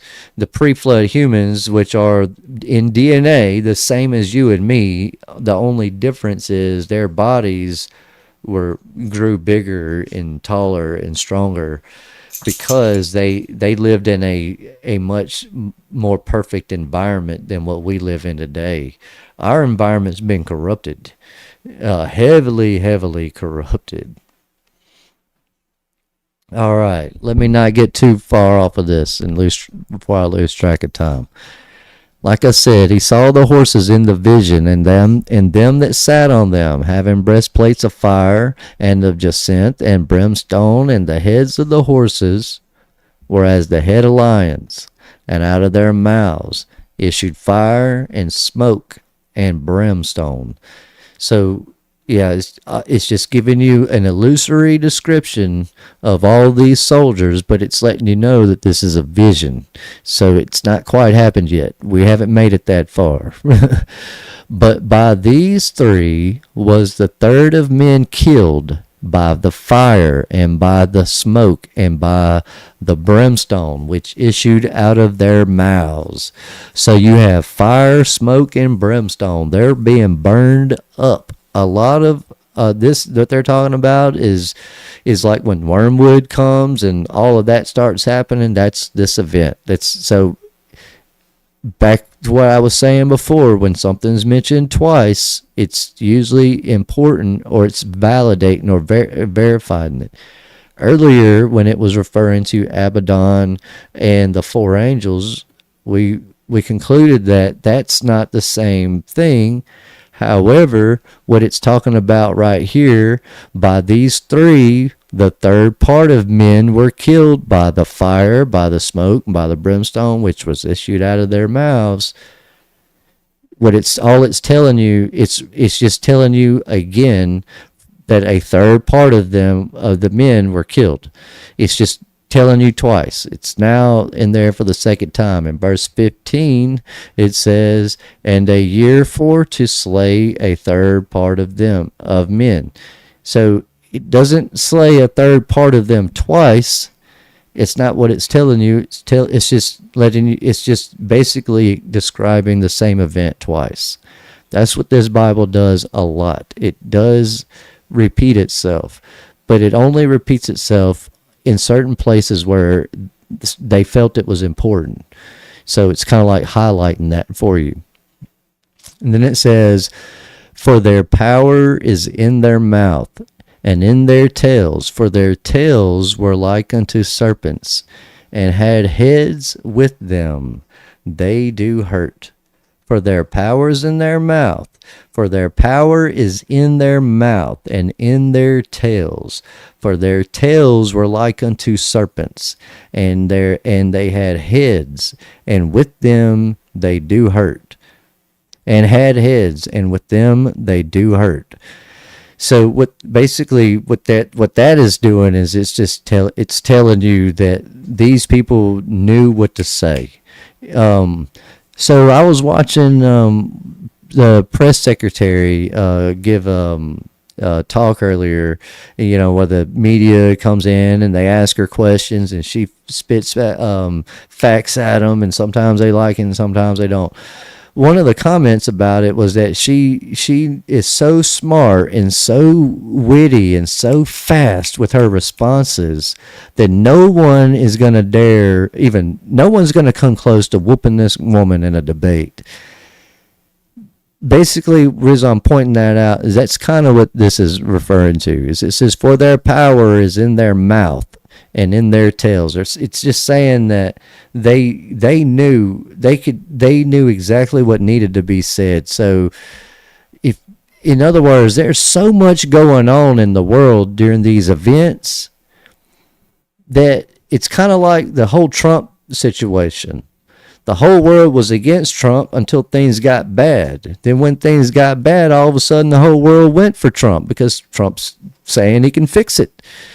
What this is saying is, for their power was in their mouth. It's just telling you that when they spoke, with all the bad that's going on, the people were willing to listen. So while people were dying and suffering and going through these tribulation events, people were being saved and being brought to Christ. That was still happening. So I'm pointing that out to clarify for the doom and gloomers that even in their worst moments, it's not going to be all that. It's still going to be moments that they're going to be okay, is all I'm pointing out with that. All right, so verse 20. All right, let's see. Let me back up, make sure I didn't miss anything. There's some chat going on right now. It seems to be popping off. Says, "You're most welcome, sister. Defaults to top every single time you exit and come back." Oh, I didn't know that. Is mine set to top? Oh, I should have put my chat on live, on all messages. I didn't realize. I thought I had it set that way, but I didn't. My fault on that. Okay, so let's see. Let me catch back up. Pearl Meyer says, I'm still processing that Adam, even were not the same size of us. And Eve. Oh, okay. I see what you're saying. So Pearl Meyer says, I'm still processing that Adam and Eve were not the same size of us. I don't know if I can buy it unless I see scripture, to be honest. Yeah. And see, that's one of those things, Pearl, that it's not necessarily important. I mean, it's cool information to know, and it is helpful for some people. Like for me, learning that it just helped validate certain things. It helped make things made things in Scripture made more sense to me. But I get that seeing is believing for some people when it comes to stuff like that. At the end of the day, it's one of those things that knowing that information doesn't necessarily help you. but it can, but it's an internal thing. It's not like God needs you to know that. So whether we're right or wrong with that it doesn't necessarily matter on that. That doesn't change anything. But it is interesting and good stuff to know. Amber says, I'll have to remember to switch it. Oh, okay. She's referring to the live chat. I think they were bigger than us for sure. Absolutely. That comes from Wendy. And see, Ain't Buying It says, Pearl Myers, what about all the giant doors in the magnificent buildings? Yeah, and the no bathrooms. Now, that's a very clever thought there. I thought about that when I was looking into those old buildings. See, I'm a plumber, and I find it fascinating how they have these magnificent fountains everywhere.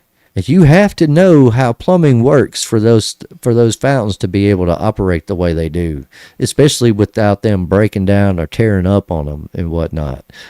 And so when I realized that, and looking into these buildings and noticing that none of them have bathrooms or even kitchens, makes you wonder where they're eating or where they're getting their food.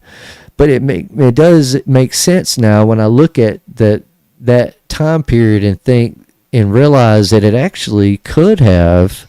Let's see if I can find if I can pull this picture up here. Give me a second here. Let me find it.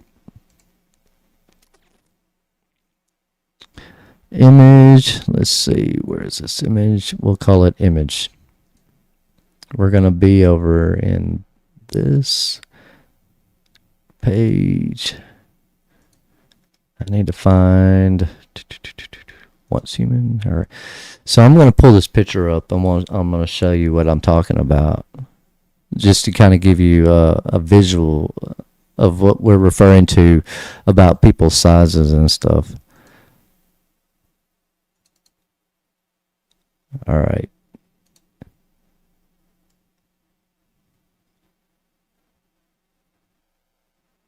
Okay, so I had ChatGPT draw me this image. What this is showing you here, basically, what Ain't Buying It and I are talking about when it comes to the height of people, is that before the flood, people would have been more like this really tall guy or this really tall guy back there. But after the flood, men would have gotten substantially shorter as each generation passed. This wouldn't have been an immediate or a rapid event, but it would have been a rapid event in the big scheme of things. What I'm saying is that within just a few generations, this would have started happening. You would have started seeing your grandkids being a half the size of you, if you were Noah, basically, in that time. And then when you had the Millennial Kingdom, it does make sense to me that if they were given their glorified bodies, that their glorified bodies would have been bigger than your current body, because you would have been normal. You would have been back to your glorified original self had you never been a product of sin. And had we never been a product of sin and we just always had our glorified bodies, we would have been our original selves without sin causing us to die. Cutting down the trees and removing the viability of our atmosphere is what ultimately led to this decrease in this height and size for all of us.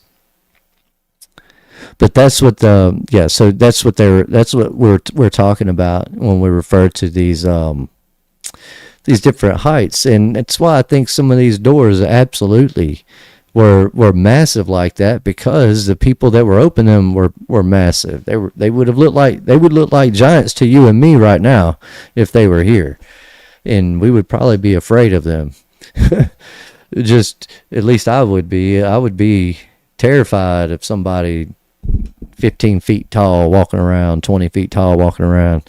I say terrified. I mean, more or less, I wouldn't really want to. I wouldn't want to give them any trouble. Is all I'm going with that. All right, so we're almost through this whole chapter here.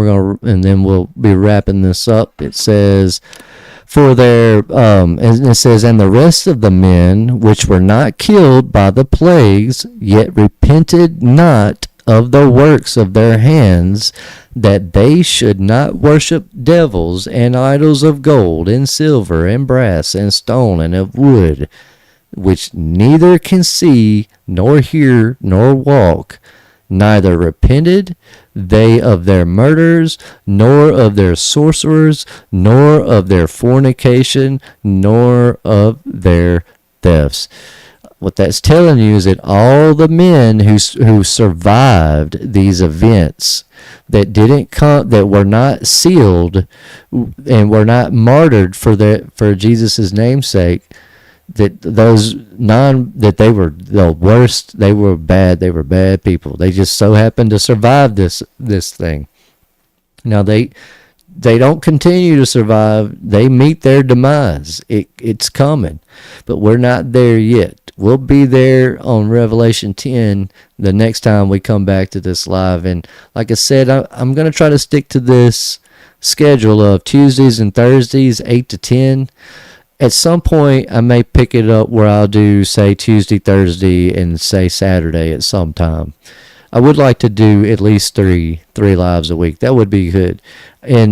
But maybe on that third live, I don't do my Bible study. We'll just do a hangout session. Maybe I'll bring John Fry on and we can talk, and get Colty Connor on and we can just have a conversation, a question and answer. We just kind of get together and hang out or something.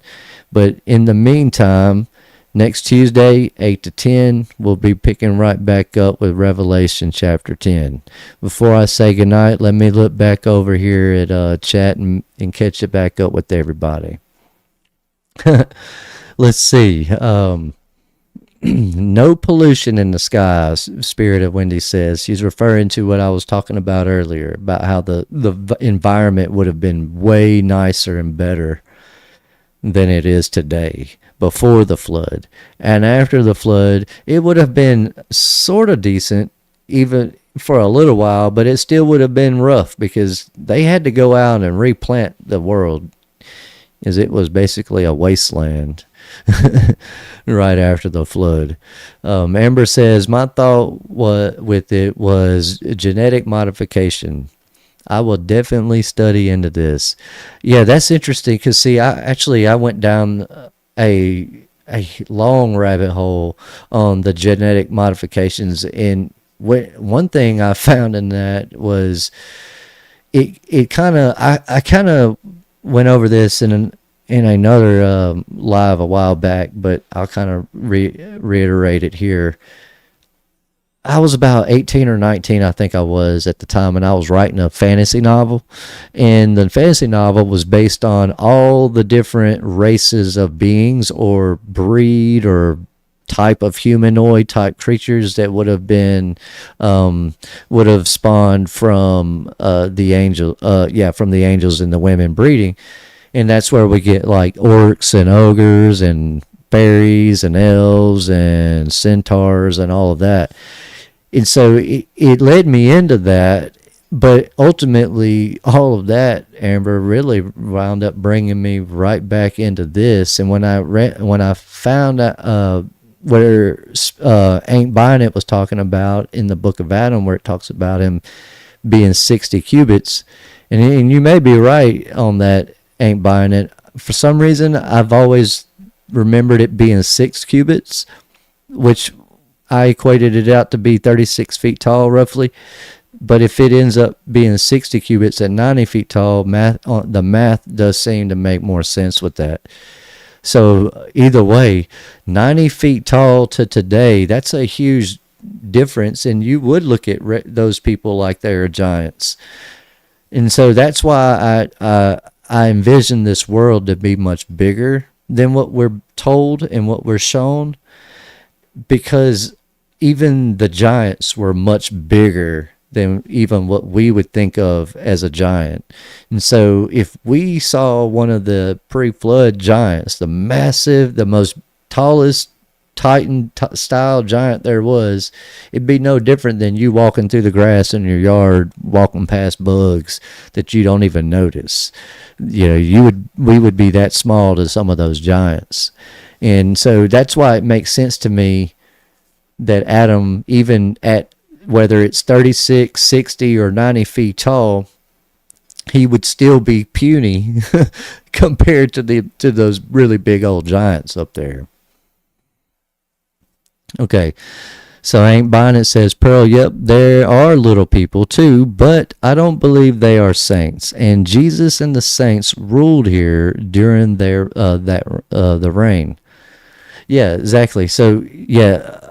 And I'm not sure if there are any other races of people that are different sizes than us anymore, but that would fall into that little theory I have about there could be nations of people existing in those other lands separate from where we're at over here, and that they know nothing about us the same as we know nothing about them, basically, because we're all ruled by the same people.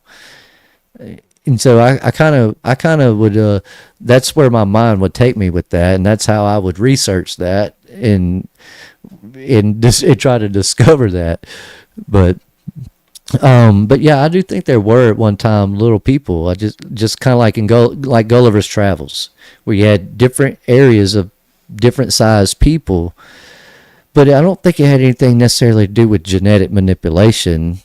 What I look at it from a father figure point of view.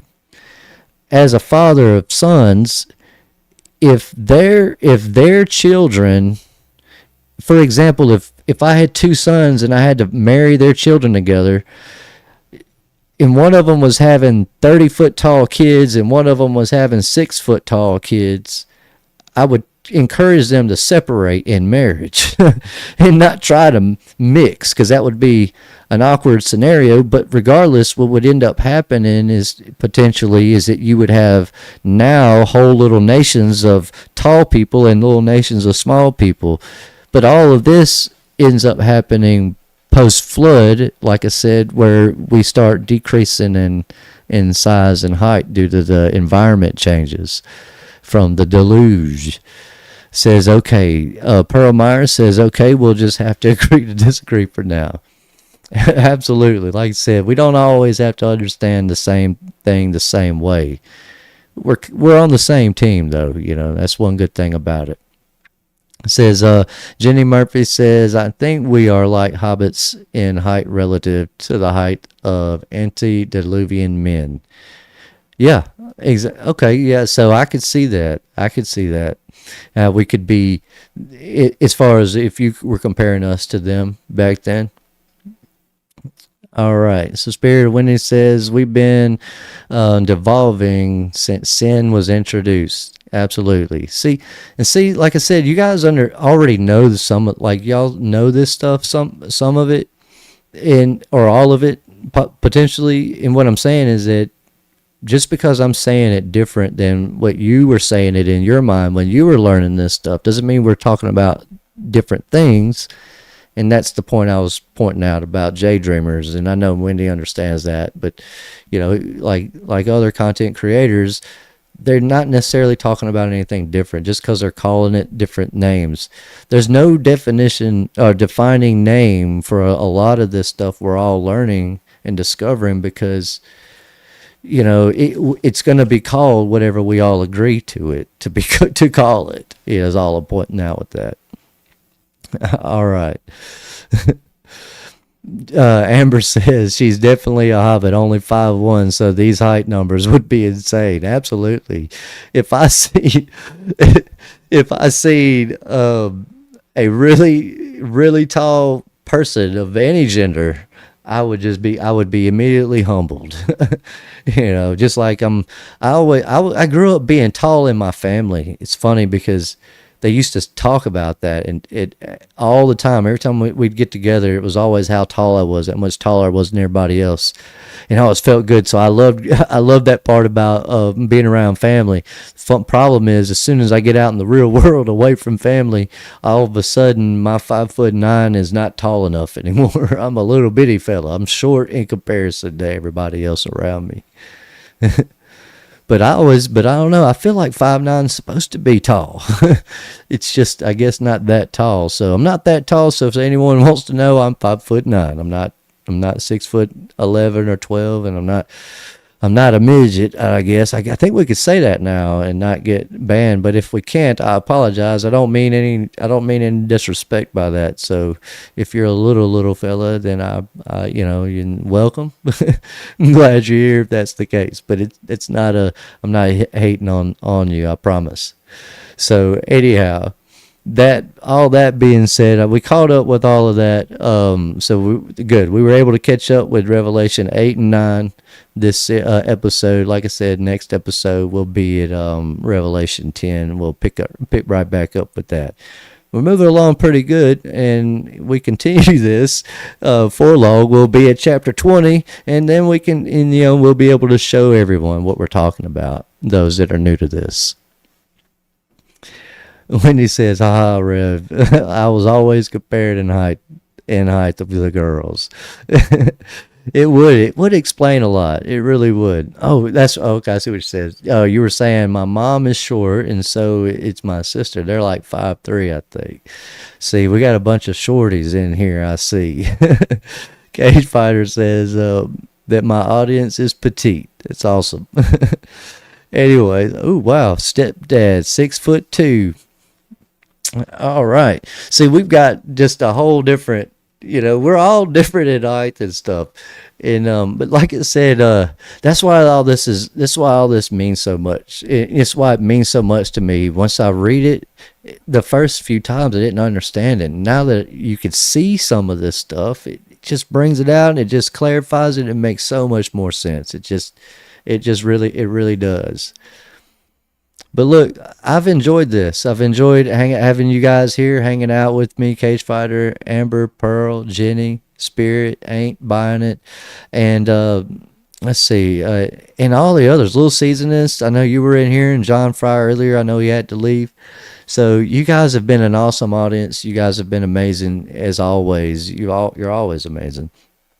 And thank you for being here. Thank you for supporting me in this channel. And I hope you guys, at least benefit from my southern rhetoric when it comes to all of this stuff.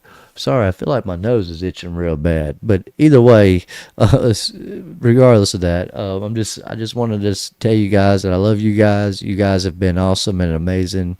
We've hit our 2-hour mark. Actually a little over that, but so we're gonna shut this down for the evening. Like I said, we'll pick back up on on Tuesday of next week at 8 p.m. and I would be more than humbled and honored to have each and every one of you back in that live again whenever that time comes. You guys have been awesome and amazing. Thank you guys for being here. Until next time, I'll see you guys later. Love you.